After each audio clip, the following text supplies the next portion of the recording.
Whoo, what's going on YouTube? It's Donnie B all day, bringing you another Gil Hibben pretty piece. So this is the Old West boot knife, not the toothpick. The toothpick's about yay long, and it's in that room right now, getting ready to be done. But today we're going over the little brother, and the little brother is still 10 5/8 long with a 6.5 inch edge, and it is sharp, and it is pointy, and it is pretty. Look at that. So let's before we get into this beaut, let's get into this guy right here. Now this is a boot knife, not a belt knife. So understand, when you see this right here, that's a boot clip, not a belt clip. You can put it on a belt, no problem. But if you yank on your blade, you know, you pick it up from the handle and it falls off of your belt, don't be upset. It does have a little bend here, which can help hold on. And if you're not jacking it, if you're actually, you know, using your thumb to help get it out, you're pulling it out slowly, or using a second hand to get it out, it'll never fall off your belt. It's not just going to randomly pop off. But that's what it is. It's a boot clip, not a belt clip. That's why you see no hole right here to slide through a belt. And one thing that they do good is they rivet it in. A lot of places what they'll do is they'll take these belt clips and they'll just shove them in the slot right here in the leather. They'll just shove them in there and just let it be a friction hold. But not them. They actually, Gil Hibben's people rivet it in and then wrap a second piece of leather around and sew that on. So now you have this double construction here holding it on really well, so that rivet's not going to come out of there. Overall, the sheath is typical Gil Hibben. Nice, big, fat leather sheath. It's chunky. It's well done. Love it. So that's that. And obviously, and always, you have the little Gil Hibben logo right there. And it does come with a note of authenticity. Now let's get into this rosewood. I believe that's rosewood, isn't it? Let's look that up. No, it's not. It's pack-a-wood, which makes me a pack-a-moron. All right, so pack-a-wood, not rosewood, duh. And you have spacers with liners, and then you have your steel pommel quillin, right? So everything is stainless there to there to there to there, and then you get to here, and you have your brass guard, your brass blade guard. And what that is we know that these are designed fighting knives. Man, this is pretty. It's really pretty to look at. And a fighting knife should have a couple things. It should have a guard, and some fighting knives have a protection piece here. And that provides two things. One, if another blade strikes my blade, it's going to keep my spine from getting jacked up. And two, and most importantly, brass is soft. So when another blade hits, you know how if you swing two sticks together and it vibrates your hands, you're like, ooh, ow, ow, ow. You don't get that. You don't get that whole oochie ouchie feeling when the two hit together, because it absorbs the impact, and that's what that's for. So you have a completely swedged tip. It's not a double edge. It's a swedged tip. So you're legal in all 50 states and in many countries. So, and you have this mirror finish. Now the steel, it's either going to be a 440 variety, or it's going to be a 420 HC. I'm not 100% sure, but it just says stainless steel. There you go. You have a logo, and over here you have a logo. So this is, you know, an authentic piece. Especially you always get the note of authenticity with these guys. But the knife is really, really nice. It's very light in the handle. I can't tell you what the tang looks like, but I can tell you that it's very light in the handle. So as a fighter, you want it to be able to turn, right? As a fighting knife, it should be able to turn in your hand.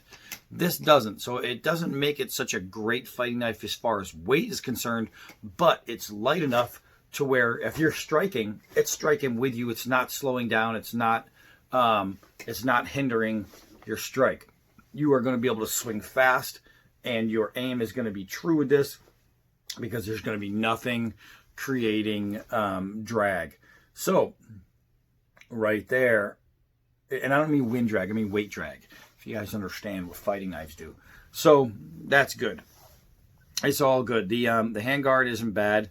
It's curved on the bottom. It's not flat, so your hand does fit in it. Knowing that it's a small handle, you need extra space, and all the way up to that handguard is going to give you extra space.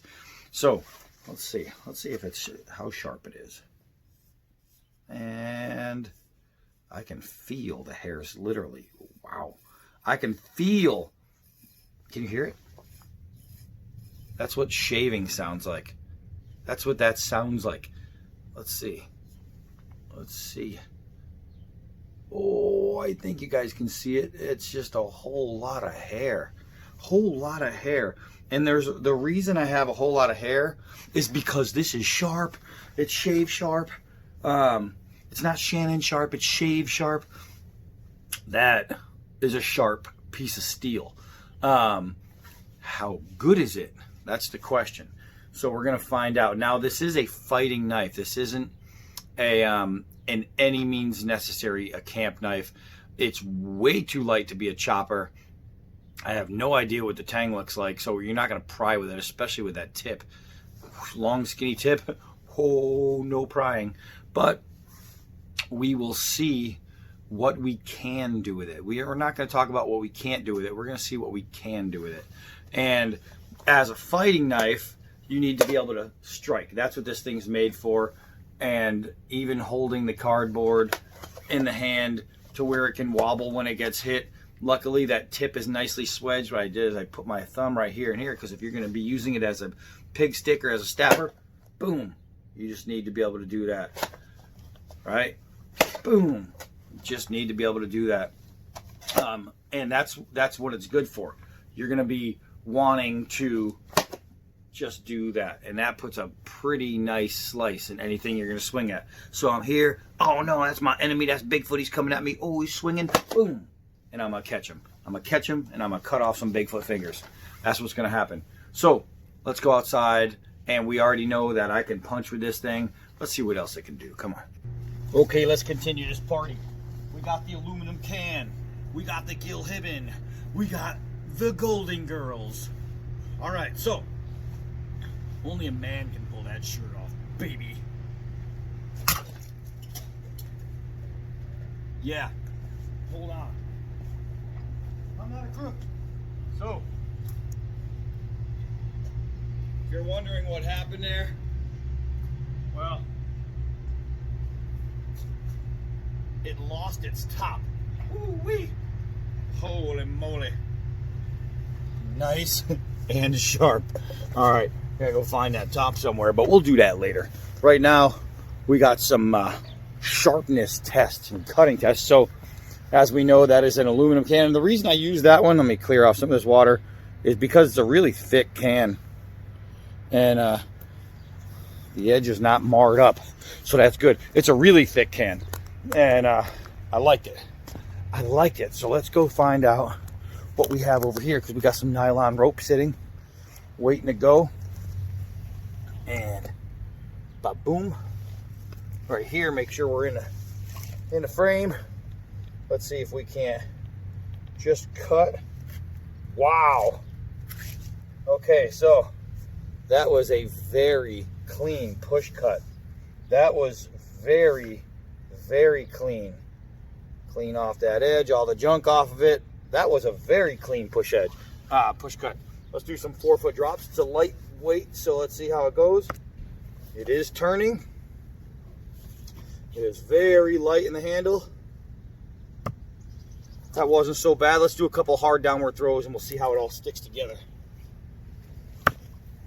Now, with that swedge tip, we are going to get a lot of that. We are going to get some very good icky sticky goo. It's going to hold in there. Man, that is just beautiful.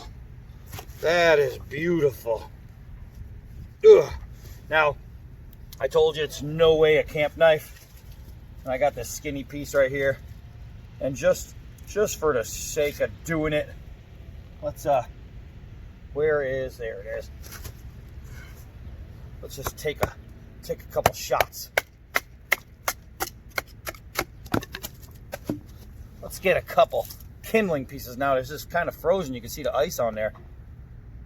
So, batoning a frozen boot knife. Pretty good. Pretty good. It's got no problems doing any of that. Let's see if there's any warps. Nope. All good.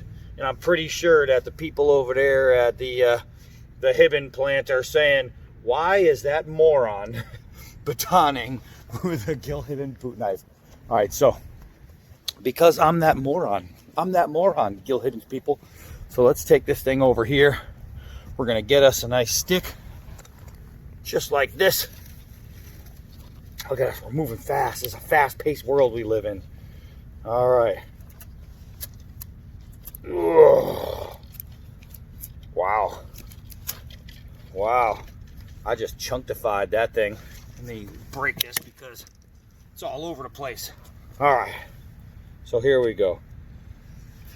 Holy moly. So I told you it is in no way, shape, or form a camp knife, but it is absolutely peeling this stick. And it's doing it with ease. So if you need to feather up some wood and you need to make a fire, well, I'll tell you what, you don't need to have a camp knife. Let's see. Let's see. This is not what this blade was intended for. And I'm pretty sure that if they're watching, or somebody who works there and makes these is watching, they're saying, what the hell is this guy doing? But guess what? This knife is performing. It's doing what I want it to do, even though this is not what I intended on doing today. I intended on just doing like boot knife stuff, you know. But you know, I get a little thrown, and I just start going crazy. Once I see a knife perform, I'm like, well, it must be a knife. And if it's a knife, I want to find out what I can do with it. I want to know that in a hairy, scary situation, when I'm out of options, am I going to be able to survive with this knife? And look at this thing, is just shaving the snot out of the stick. This is a big fat stick, and it's actually shaving easier than a couple of camp knives I've done. It's really cutting through this wood. That nice narrow long edge, oh my gosh, it's just tearing this stick up. It is doing a really nice job. I have to say that so far, as a knife, not just a boot knife, not just some fighter, I did not expect a stick this size to go down so easy as it is.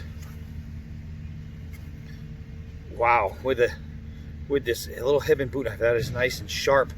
That is nice and sharp. Let's see. Frozen ground. Oh, you hear the ground? The ground is frozen. There we go. It's like diving through ice. But man, that, if you need to make a spear, you need to make arrows. I'm standing too close to it. I almost caught it at the tip. You need to make arrows, you need to make pit spikes, you need to make marshmallow sticks. I don't care what you need to make. If you need to make a tip, this thing can make a tip. Holy mackerel. So we know that you can baton kindling, right? I wouldn't go crazy batoning, but you can definitely baton kindling. We know that it's going to carve up a stick. We know that you're going to cut your rope and things like this. So if I need to cut open a box, if I need to cut open a rope, I mean, this is one hell of a utility knife to use as a box cutter. But I know that it can do all of that. I know it because I did it. So they're going to tell you that this knife is not made for this and not made for that. But I'll tell you, man, once it starts performing the tasks it's not made to do, then you have to start wondering, what isn't it made to do? The thing, you know, and everybody will say, oh, these are wall hangers. This is a Gil Hibben. These aren't made to use. I'll tell you what, come at me. Come at me. Once this thing is in your ribs, Bigfoot, once this thing is in your ribs, that whole, it's not made for this and that, it's no good, it's just a wall hanger business, goes right out the window. You stop caring about what's a wall hanger when this thing is sticking you in the chest. You know what I mean? This right here is ridiculous sharp. It's got a great tip. And so far, it's doing things that we are supposed to believe it can't do, right? That's what a wall hanger, you know, in everybody else's opinion is. It's something that can't do what we are doing with it. Here we go. We got a little thornage here. Look at that. Missed. Okay, so let's do this. Let's open you guys up a little bit here. Oh, stay with me now. Stay with me now. Okay. I'll put you down right here. I'll put you down right here because this looks like a good spot. I say that and then I keep putting you in another spot. Okay, so let's see here. Let's see here. Yeah. That is a beautiful slice. That is a beautiful slice.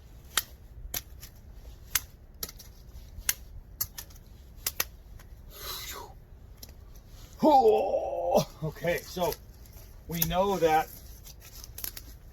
it does all that. The thing I have to say is really easy to aim because it's so light. It's going where my hand is going. So, you know, with big knives, the weight of the knife can pull your hand slightly off. You know, even 1/8 of an inch is slightly off your target. This one, if I want to hit, there's a little knot in here. If I want to hit that little knot, I hit the little knot. It's just, I put it where my hand goes. And look at this. Look at this.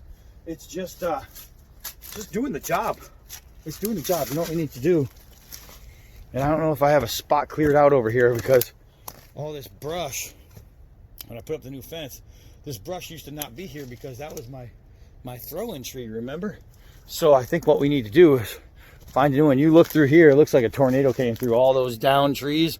It's all knife testing. So we have been getting the business done. But let's see if we can find us a spot. Let's see. All right. So I think we can. I'm gonna turn you guys right around there.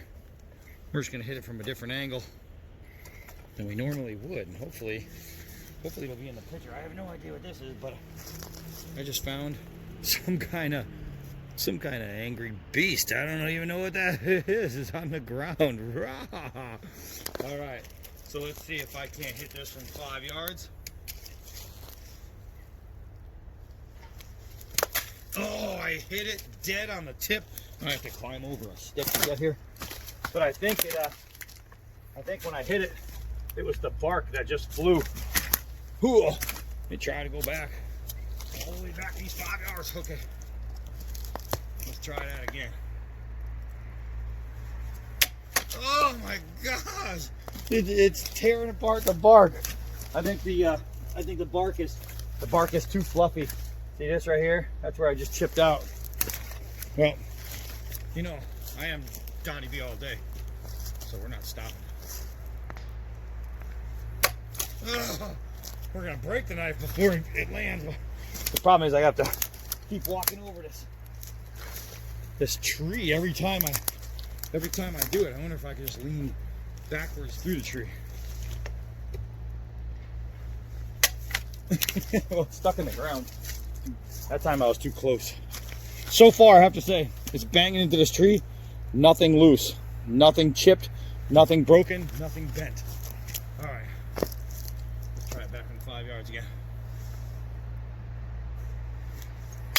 Uh-oh, that was a break. That was an absolute break. I gotta find the, here it is. So, we found out what it's good for. Now we get a good look at this tang. Here's the tang, right there. So it's kind of weird looking, but that's my blade right there. So we found out And you know I don't like breaking knives on purpose, but I had confidence in this. I had confidence that I could throw it and it would be all right. It didn't work. It wasn't all right. And that's not the knife's fault.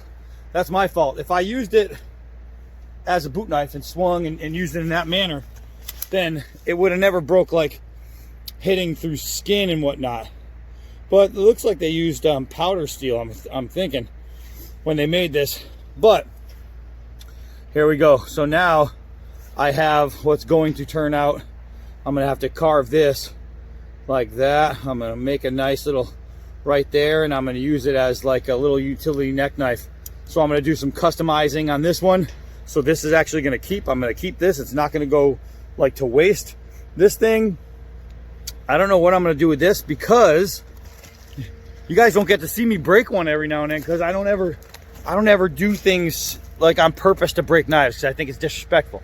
But it's a boot knife, so it should be able to be thrown. That's what I believe. I believe a boot knife should be able to be thrown. This one just broke. Does it make it a bad knife? No.